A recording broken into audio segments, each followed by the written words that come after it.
ধর্মান্ধতা এমন এক রোগ যা মানুষকে নিজের অধিকারবোধ, নৈতিকতা এবং মানবতার বিরুদ্ধে কাজ করতে বাধ্য করে। আজকে যে কবিতাটি এক্সপ্লেন করতে যাচ্ছি, সেই কবিতায় একজন বাবা মা গির্জায় প্রার্থনা করতে গিয়েছেন, অথচ তাদের ছোট্ট শিশুটি চিমনি পরিষ্কারের মতন কঠিন শ্রমের শিকার। এবং বলাই বাহুল্য, এটি একটি ধর্মীয় চর্চা ও নৈতিক দায়িত্বের মধ্যে একটি বিভাজন তুলে ধরে। যেমন শিশুটির বাবা মা ধর্মের আড়ালে তাদের দায়িত্ব এড়িয়ে যাচ্ছেন। তাদের ধারণা প্রার্থনা তাদের পাপমুক্ত করবে, অথচ তাদের সন্তানটি কষ্টে দিন কাটাচ্ছে। বলছিলাম উইলিয়াম ব্লেকের দ্য চিমনি সুইপারের কথা। আসসালামু আলাইকুম everyone, welcome to the channel. This is your guide Farzana Lubna.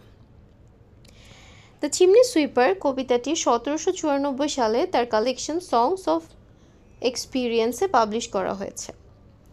আর এই একই নামে আরও একটি কবিতা রয়েছে যা পাবলিশ করা হয়েছে তার কালেকশন সংস অফ ইনোসেন্সে। এই কবিতাটিতে টোটাল 12টি লাইন রয়েছে, যাকে 3টি কোয়াট্রেনে ভাগ করা হয়েছে এবং এক একটি 4 লাইন স্ট্যানজা। কবিতাটির রাইমিং স্কিম হলো AABB। কবিতাটির মেইন থিম হচ্ছে চাইল্ডহুড অ্যান্ড রিলিজিয়ন, অর্থাৎ ধর্ম এবং শৈশব। কিভাবে শৈশবের উপর ধর্মান্ধতার প্রভাব পড়ে, কিভাবে অন্ধ ধর্ম বিশ্বাসের বলি হয় ছোট ছোট শিশুগুলো, এটি নিয়েই আজকের কবিতা। ছোট শিশুটি আমাদের ধারণা দেয় কিভাবে ধর্ম এবং সমাজ তাকে বাধ্য করে এত ছোট বয়সে চিমনি সুইপিংয়ের মতো কঠিন কাজটি করতে। কবি উইলিয়াম ব্লেক জন্মগ্রহণ করেন 18 নভেম্বর 1757 সালে। তিনি মৃত্যুবরণ করেন 12 অগস্ট 1827 সালে। রোম্যান্টিক এজের একজন ফেমাস পোয়েট ছিলেন কবি উইলিয়াম ব্লেক। তিনি বিখ্যাত ছিলেন তার collection songs of innocence and of এক্সপিরিয়েন্সের জন্য। তার ফেমাস কিছু কাজ হচ্ছে the marriage of heaven and hell, Milton, and did those feet in ancient time, Jerusalem. Now, without any further ado, let's get into the poem. A little black thing among the snow. ছোট একটি কালো জিনিস যা বরফের মধ্যে ছিল। Crying weep weep in notes of woe. যা কষ্টে কান্না করছিল। woe মানে হচ্ছে দুঃখ বা যন্ত্রণা, আর weep মানে হচ্ছে কান্না করা। Where are thy father and mother? তোমার বাবা মা কোথায়? Say, বলো। They are both gone up to the church to pray. তারা দুজনে প্রার্থনা করতে চার্চে গিয়েছে, আর আমাকে এখানে চিমনি সুইপিংয়ের কাজে লাগিয়ে দিয়েছে। অর্থাৎ এখানে প্রথমে যে ছোট কালো জিনিসের কথা বলা হয়েছে তা হলো একটি শিশু যে ছিল একজন চিমনি সুইপার, আর চিমনির কালো ধোয়ার কারণে তার শরীরও কালো হয়ে গিয়েছে, আর তার কান্নার কারণ হলো তার কাজটি, যা ছিল খুবই কষ্টকর। তাকে যখন জিজ্ঞেস করা হলো তোমার বাবা মা কোথায়, তুমি এখানে কেন, তখন সে উত্তর দিল তারা দুজনই প্রার্থনা করতে চার্চে গিয়েছে, আর আমাকে এখানে চিমনি সুইপিংয়ের কাজে লাগিয়ে দিয়েছে। Because I was happy upon the Heath, কারণ আমি মাঠে বেশ হাসি খুশিই ছিলাম। হিথ মানে হচ্ছে মাঠ বা ময়দান।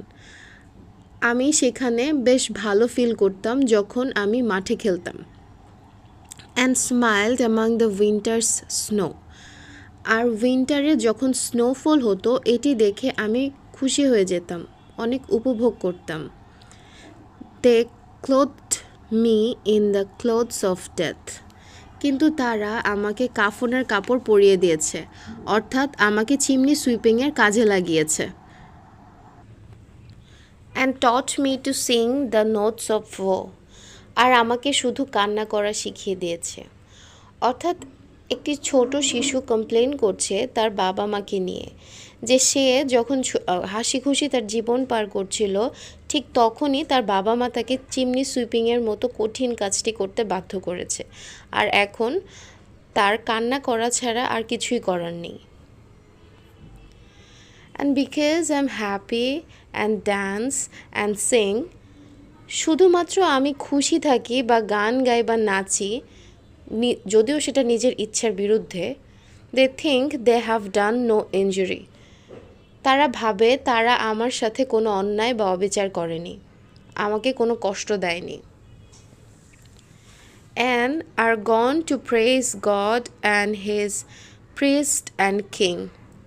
আর এই কারণেই আমার বাবা মা আমাকে ফেলে চলে গিয়েছে চার্চে গড, প্রিস্ট এবং কিংদের প্রশংসা করতে, অর্থাৎ সকল গুরুত্বপূর্ণ ব্যক্তিত্বদের ইমপ্রেস করতে ব্যস্ত। হু make up a haven of misery. যারা আমাদের মতো ছোট ছোট শিশুদের দুঃখ কষ্ট পুঁজি করে নিজেদের হেভেন সাজিয়েছে।